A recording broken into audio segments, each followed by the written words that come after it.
nzambe pona boye na bino na banza ba famille yebani tozwaki déjà ngonga ya osolola précédemment c'était au même endroit tosepelaki vraiment koyamba bino et puis tozelaki eyano na bino oyo tomonaki toyokanaki mikolo milulu tokutana lelo po tosolola bien mais tout comme de bons enfants de Dieu nous voulons kotika ngongo na maboka nzambe akamba biso bande bande ti suka toboyi toyamba bino kaka totuna bino lisusu boye osala nini mais liboso totya na nzambe po makomi na ye ekomi na ebandeli nzambe avant sala quoi que ce soit bakomi kaka na ebandeli nzambe amen amen oyo aza mokristu te alimbisa ngai eza nango mabe te mais je pense que biso nyonso tobengami bikelamu ya nzambe tokiti mituna biso tobondeli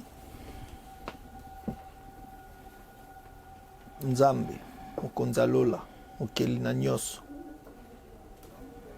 biso tobengi yo tata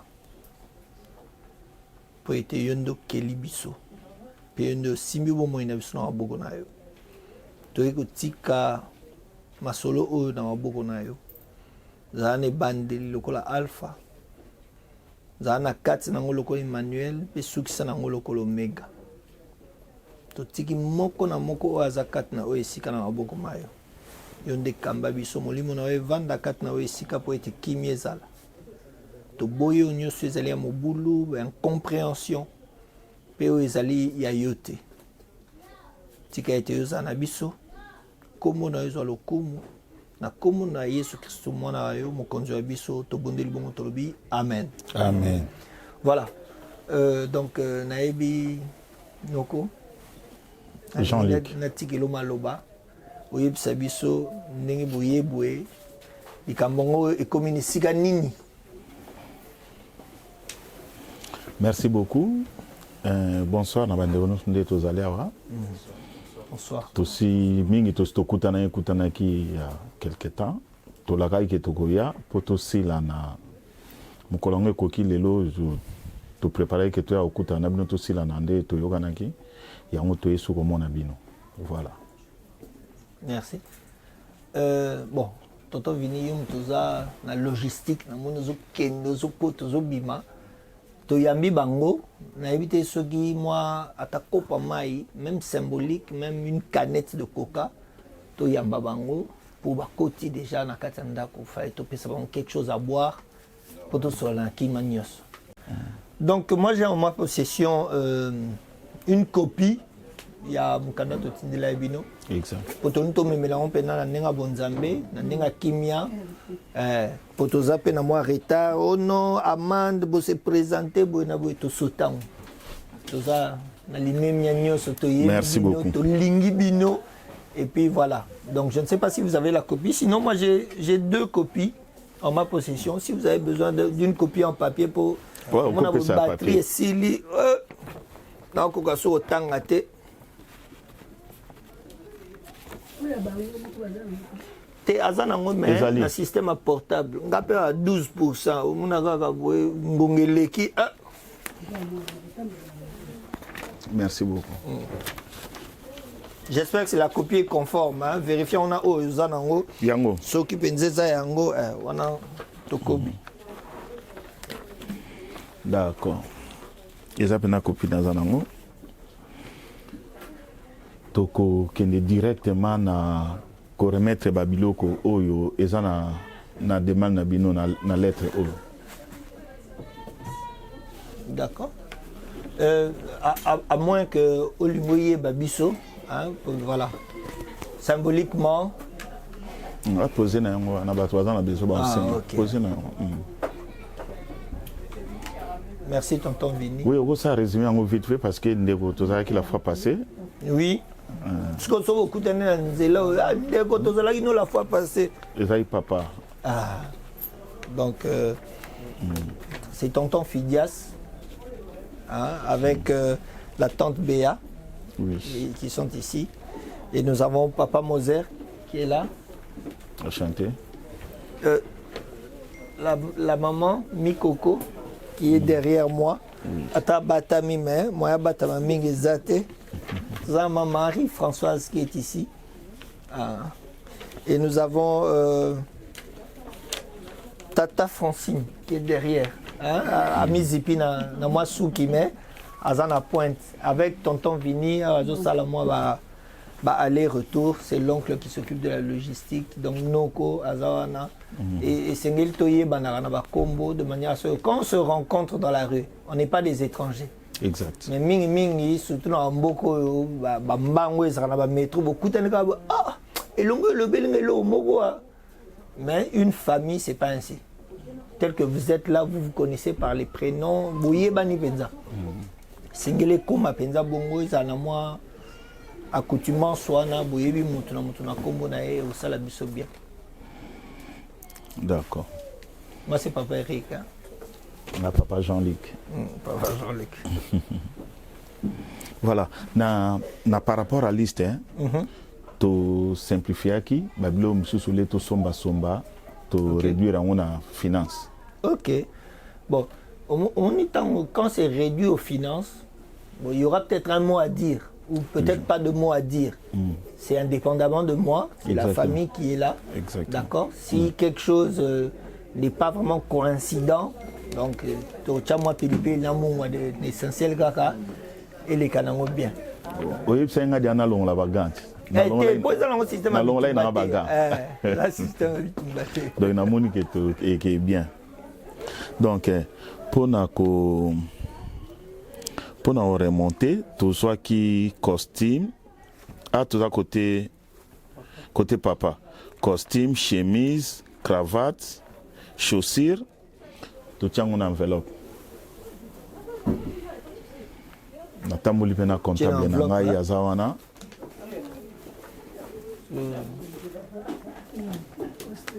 Na otala enveloppe ango ou bien na okanga ndengwana. Et à l'après, on serait singulité au Souga.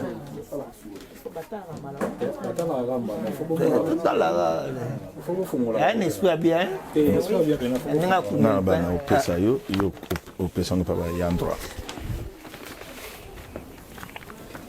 Ah, bah, collant, vous permettez de déceler en haut.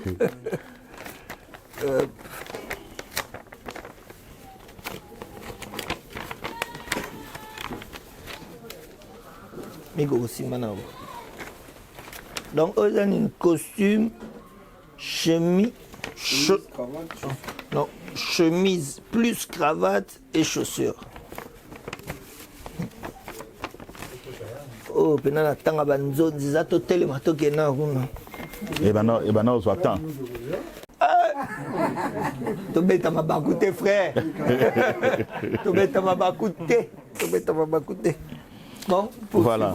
Pour évoluer, tu commina car on a côté analyse côté papa. Ou accès zawana. Vous sautez mon coton. Hein? Mon côté zakuna. OK. Ou accès ngoyo. Bon, ma Françoise ou bien tata Francine. Talangona no, talangona no soki zapenza yango. Bouteille ya vino. Biso zuku troule ka bouteille dame Jeanne. Ah, na moni ba ko bouteille ya whisky. Bouteille whisky pesa. Whisky, vino te oyo za koto te. Papa nga ninte. Ezaki oyo whisky. Papa botala soki. Bon, ça bon. Tu bagisa. Tu devrais tourner baga hein. Tu vas à la maison, tu vas bon, il y a pas assez hein. Ah. Bon, tu bakisa carton makaya. So bo badi bo. Ba on ba bongisa lisusu. Carton makaya buyango. Ezva na ngwana ou bien. Oui, c'est bon. D'accord, parce que quoi ça fait la poussière. Et oya. Mungu ezoko oya okomisa. Moyen te. Chèvre, tu peux ça na finance. OK. Pour la somba ba parti déjà kufa mais. Ah vous besoin peso na makolo nango. Bantabaniza yaki ya basi kama yango do ba kupesa ndio za mbali. ni mobali ndi taba malonga tamboli partout kaka ya basi te ni ko weli sa mibali amoto pesi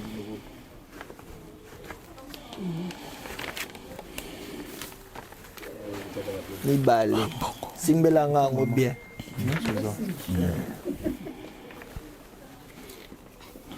Tosi ici côté papa. Tata Francine Revine. Ah, ok. D'accord. Côté maman, ezali des super wax. Ouais. Des wax, blouse, chaussures.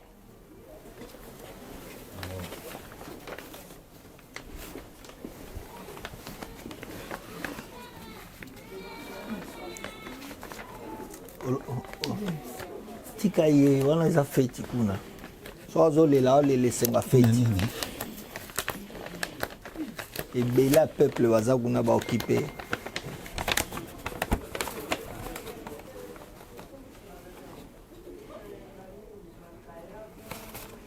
On dirait que c'est la même chose, hein.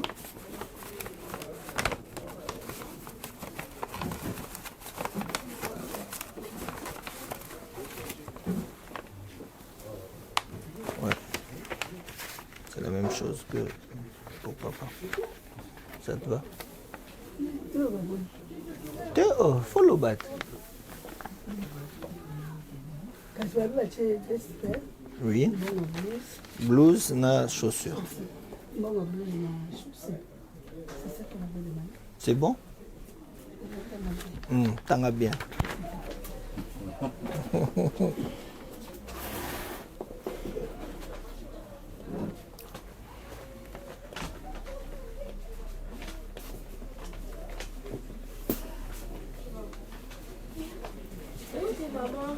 Maman n'est pas ici. Non, non, non.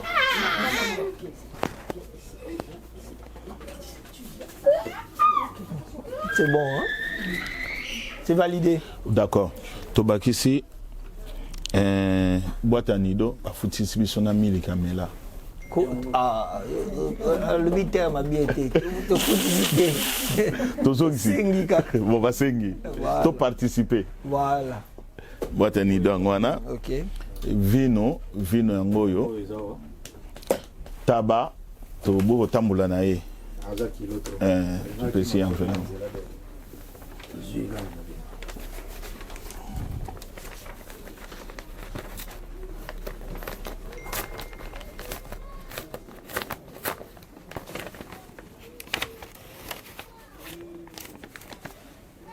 Comme 4, hein?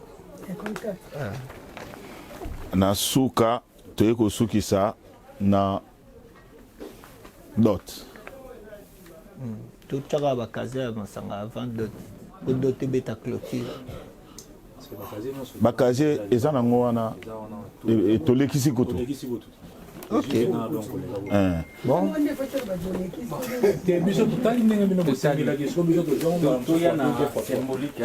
D'accord.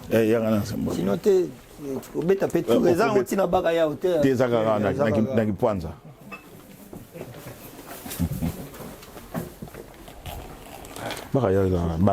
Vous là, et c'est bien, monsieur dans la voiture, monsieur 9, 10, 11, 12, 13, 14, 15, 16, 17, 18, 19, 20, 21, 22, 23, 24, 25, 26. Ok. Dans la voiture. Béni Dieu. J'ai compté, il y en a, ceux que j'ai compté là, il y en a 26 et on m'a promis un lot qui arrive. Donc on a mis l'homme sous ce zoya. Hein? Basangisi, il y a Soukali. Azara na tom tililo. Oui, c'est un portable, c'est facile. Voilà. Donc ici qu'on a enveloppe amené à Souka et à Dot. Yangoana. Dot nazota la kaka, mais mouta remettre nga mwana. Ah d'accord. Nazota la kaka pour ma solo na biso za la clôturer. Mais celui mwana yé mta remettre enveloppe wana auprès de la famille. Exact. Kotala te ko tangana OK koki vraiment ndenge bokomaki. Omoni kolo na lati. Ezaka symbolique kara ya olaksa normalement, hein, intégralement, véridiquement. Ça veut simplement dire de la lumière au milieu des ténèbres. Ah d'accord. Donc ça veut dire que la plupart du monde est un peu compliqué. Et on essaie de placer des hommes, entre guillemets, je précise encore, justes. Donc quand tu es appelé par Dieu, tu es justifié par Jésus, qui fait de toi un juste. Et comme nous vivons dans une nature qui est dominée par le prince des ténèbres, c'est pour ça que vous voyez, les gens portent une chemise colorée, mais avec une tache blanche pour symboliser qu'il y a une partie de blancheur qui peut aussi régner. D'accord. Donc, Nazal, voilà, huissier de justice. Hein? Exact. Tous appelés en famille, nous ça pour permettre là. That's it. Le compte est bon. Le compte est bon en rapport avec ce qui avait été écrit. Est-ce qu'on peut acclamer le Seigneur?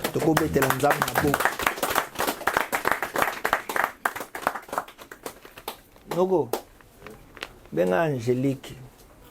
Alors ça le système total. Moi c'est Aya. À moins qu'il y ait quelqu'un qui veuille rajouter quelque chose. Non.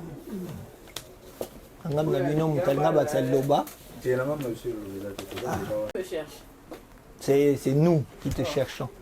Parce que voilà, la belle famille ici présente voudrait voir la future mariée. Parce qu'au moment où nous parlons, c'est presque clos. Tout est presque consommé. Nous attendons seulement que tu nous ramènes. C'est pas non. Bon, tout s'est cliné.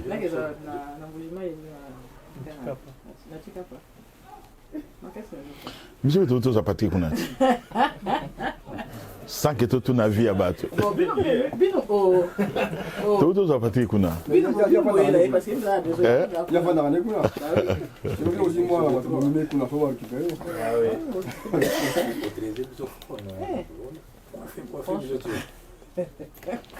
Il y a la police à qui, hein?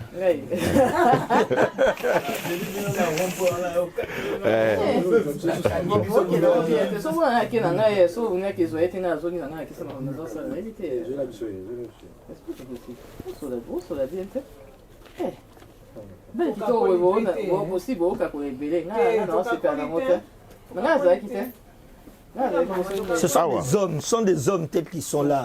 Ce sont des hommes. Tu as discuté. On dirait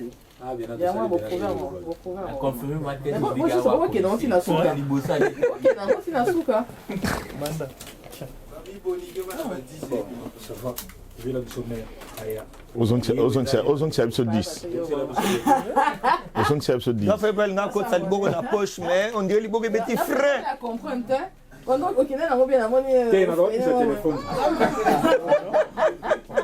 a un message.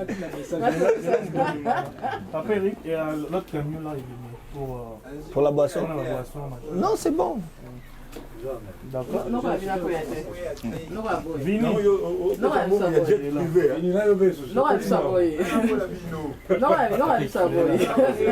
Attendez d'abord.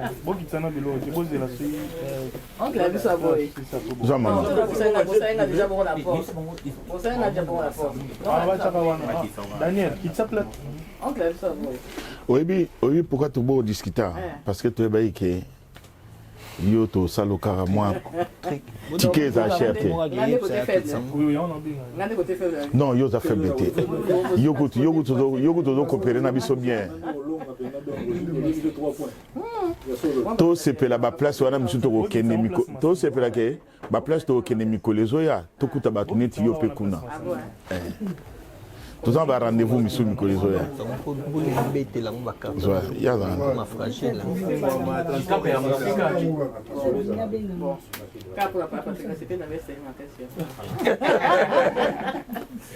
Bon, je vais chercher la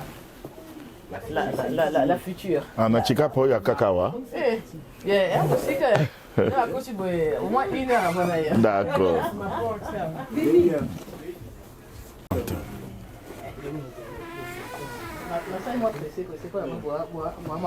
Ok, nena Concorde à Souka.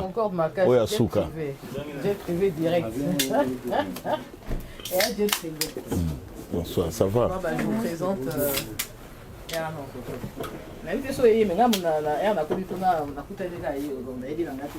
C'est bon, Belle sœur, fallait bête, tata Milolo.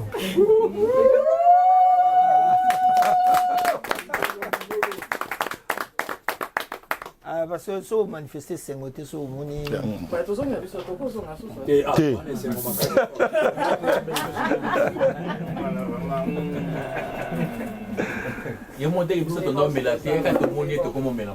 Voilà. En tout cas, merci beaucoup, Angélique. Ah, d'accord. Nous avons besoin de coup. Donc, papa Jean-Luc, oui. Comme je l'avais dit, hein, Gladys, ici, la belle famille est arrivée. Bah, Saligno, to Sénégal, on a Mukanda. Sikoyo, tu gagnes aussi des enveloppes à Souka. Bah, il n'y a pas de sabiso. Tu as une enveloppe, tu vérifies, mais tu as c'est la banque. Ce qui est parce que j'ai eu encore à parler avec toi avant Toko Tabissonio soir. J'ai eu à parler avec toi personnellement. Je le dirai si tu acceptes à ceux que tu sois enveloppé. Je redirai encore quelques mots avant Toko dans salle et puis qu'on puisse avancer. Si toi tu acceptes que le jeune homme qui est assis là a sa charge naïo. Comme ici, au Tchamutu, si vous avez les cambriolés au Léla, vous expliquer, nous avons enveloppé au PC les bottes. Les mamans sont là, les papas sont là. C'est pour ça que, voilà, cette enveloppe-là, papa Jean-Luc, il faut la comptabilité, en tout cas, nous sommes ça qui toque. D'accord. Donc, pour remettre au moins, sur les mois, en demi,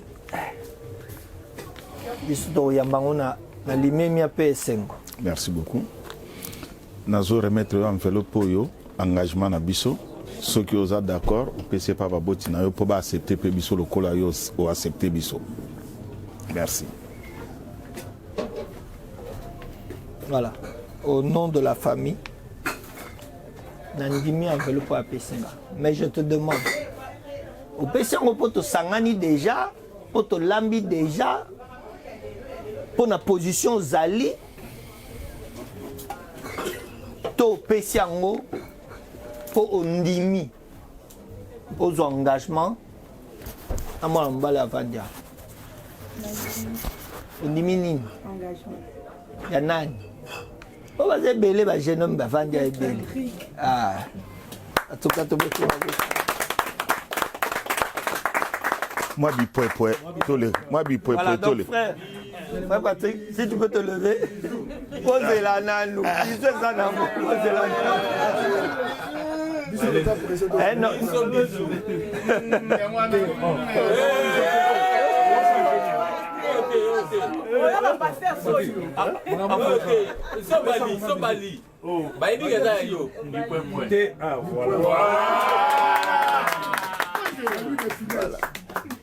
Voilà, normalement, elle aurait dû prendre un peu de boisson. Et pour que tout le monde sache, bon, ça s'est fait aussi par la. Non, ça peut aussi se faire, hein. C'est un patard. Donc, il n'y a pas de souci. C'est juste un symbole pour montrer que voilà, les boissons qui ont été ramenées, vous pouvez les consommer. La preuve, c'est qu'il n'y a aucun problème avec ces boissons. J'ai pris un échantillon, je l'ai fait boire à la personne adéquate qui est mon mari. Parce que dans la minute, on est aux aboués. Entre guillemets, tout ce que m'a beaucoup. Pour changer famille. On a charge. Il y a frère Louboy. C'est pour ça que je voulais dire ceci. Hein? Avant, Mamaté, tout ça. Badeoba Bolingo, Liba les aligamba Bolingo. Parce que Batum Souba Bala n'a raté, mais Balingani. Baloba n'a pas maloba qui toque. Mais le problème, il y a Liba les aligamba engagement. Et eza charge frère kanangi yo kaka oh non d'ailleurs kutu tomonaki pasteur moko na frère ou bien ozwaki engagement ou bien ozwaki te makampe ya kodusola oyo nabendani eza te. C'est ça l'engagement en fait. C'est pour ça que le divorce est accepté. Parce que muto zo divorcer eza asukoli maboko nga na bonanga na lembi na nga na sina memi pe na fatigué na kokoso ke na ngote. Eza la raté. Quand tu acceptes de débourser quelque chose pour avoir accès à ta femme, ça devient maintenant ta responsabilité. Bah je t'aime au loba ki no ngo au loba no ngo mais azali kama je t'aime te azali kama mo kumba zalwa koba o latinda nzogo na mino mage ba mindele ba commencer bino kopal ba chona mnogo et comme le roi mine te wa biso ya naturel donc o ezali yango te botu yo na minute o latiango. C'est pour ça que j'insiste oyo kango bien. O na lobagi na ye na simanda te. Ezali kama je t'aime te, oh beau gars, oh jeune fille to, rien, ça n'a rien à voir, ils ont des charges. Ndenge ya ndimio, biso pe libota, to ndimio. Eza bongo te. Donc so bo moni frère luboya, moi na bino. So likambe zubiso, aoya, so likambe zuye. Oh na lembi, oh na vanda musika ezate. Pour vous soutenir moi en balle. Pour y avoir une charge à moi en abus. Amen. Amen. Dans un seul moment, le papa Jean-Luc, s'il y a quelque chose à dire. Et là, c'est presque un lobby. Ceux qui ont été déplacés, qui ont été déplacés, et ça parce que ils sont bino bozalaki. Ceux qui sont sous les lois to conclure surtout au Bosenga biso parce que tous a besoin mutuna biso pour continuer vie na biso nae. Donc makambo ebele o loba wezate responsabilité tozwa ki déjà engagement ndenge lobi wana eza en charge na biso akomi mutuna biso. Totalement. Amen. Merci beaucoup. Voilà, avant qu'il n'y ait une objection ou quelque chose à rajouter, nous allons clôturer ce temps par la prière. Amen. Nalingande bata CCT. Ona ngana lobelo moro me. Na mina kya kaka to beta ona sima. Ah, maman mineza te toleka. Celui qui a lobezali, to loba on lero mikoko. Lo lobezali. Pas Moser. Tante. Oncle. Bon, mais bon, on a besoin de moi, je vais vous batalement pour le tour de Montréal. Parce que on te contacte qui doit comme l'engagement. C'est comme tout à charge mon il y a c'est pour dire que donc au mariage tous les pas que Rosa. Donc on a venir à vivre beaucoup de temps à Cocoson. Alors Cocoson ce que elle aime ça nous tout. A fait entre deux balletés. Il y a pour les matés pour les matés. C'est pour ça moi j'aime dire que n'est pas sur un Roland. C'est pour le meilleur et pour le pire. Il n'y a pas de pire. Il faut toujours viser le roi des armes. Donc moi j'aime dire pour le meilleur et pour l'éternité. Mais au Balani, c'est pour le meilleur et pour l'éternité. Amen. Amen. Mam. Il y a un lobe. Et comme vous le savez, ezali bilanga ya basende mais Gladys fois kotambola mpe na makasi ya komema kitunga wana po akatisanga mama. Amen. Nga mama na ye. Mariage maintenant 45 ans. Ok. Na ya minene na ya mike na meli na bateli bana ngai ti lelo. Yango le nazosolana na ye mpe aza kasa ye neti ye. Naza sûr que ko marché. Amen. Et c'est marché. Tata?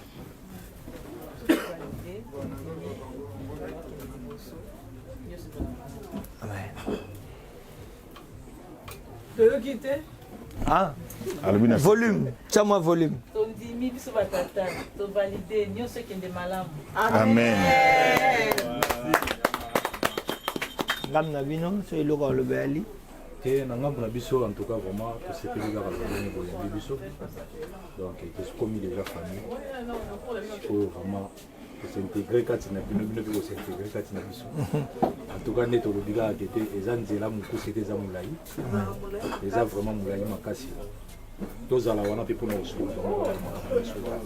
Merci.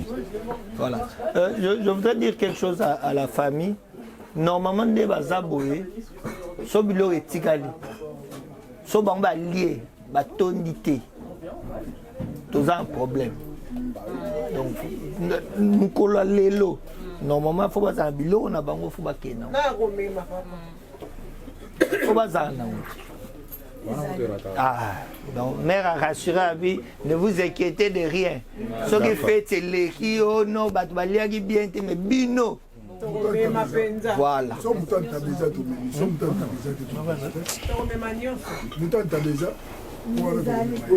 makolo asusu eza asusu eza mutu bozale na makenena nandaka mama ndakala eza makenena foza bindu eza makenena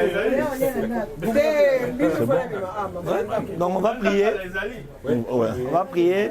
Selon le programme, puisque vous êtes en interne, selon le programme, normalement après ici, on va faire une cérémonie religieuse. Donc, on va prier pour les mariés. Avant de prier pour eux, normalement il y a une petite exhortation. Je suis en train d'attendre mon collègue qui devait arriver depuis. Je ne sais pas s'il a eu un problème en cours de route. Je vais le rappeler quand on aura fini. Mais normalement, avant que la fête commence, on va exhorter et prier pour le couple. On est d'accord? D'accord. Prions le Seigneur, si vous permettez. Seigneur Dieu notre Père, tu as commencé avec nous, tu as cheminé avec nous. Et nous voulons clôturer ce temps de dot. La Bible dit que ce n'est pas l'Église qui marie, mais c'est le Père qui marie sa fille. Seigneur, nous sommes venus en ces lieux, les familles sont venues en ces lieux pour valider cette union. Dans quelques instants, nous allons t'invoquer, t'appeler au milieu de ce couple afin que tu sois le troisième fil de cette corde. Car la Bible déclare dans l'Ecclésiaste que la corde à 3 fils seront difficilement. Père éternel, regarde ces 2 familles, élevées de part et d'autre, ne se connaissant point avant quelques instants, mais aujourd'hui qui devient une seule famille, à cause de Patrick et à cause de Gladys. Seigneur, à qui irions-nous? C'est toi qui as les paroles de la vie. Nous venons te prier, t'invoquer, en te présentant ces quelques billets, ces boissons, en les mettant au devant de ton trône, que ton esprit les consume et qu'un parfum de bonne odeur s'en dégage. Quand je parle d'un parfum, Seigneur de grâce, c'est l'intention, c'est la volonté, c'est les décisions prises dans les cœurs, alors que nous étions en train de nous partager ces enveloppes. Prends le contrôle de toutes choses. En ma qualité de ministre de culte, Seigneur de grâce, je viens t'appeler, toi le maître des temps et des circonstances. Règne dans cette nouvelle famille. Permets que ton nom soit glorifié. Nous te rendons grâce pour tout ce qui s'est passé sans accroche, sans problème. Et que ton règne soit établi. Nous te recommandons cette fête, nous te recommandons la suite des événements. Que tout soit pour ta gloire. Au nom de Jésus-Christ, bénissons ces familles qui se sont réunies. Aucun incident, aucun accident. Et que ton nom soit glorifié. En Jésus-Christ notre Seigneur, nous avons ainsi prié, nous disons Amen. Amen.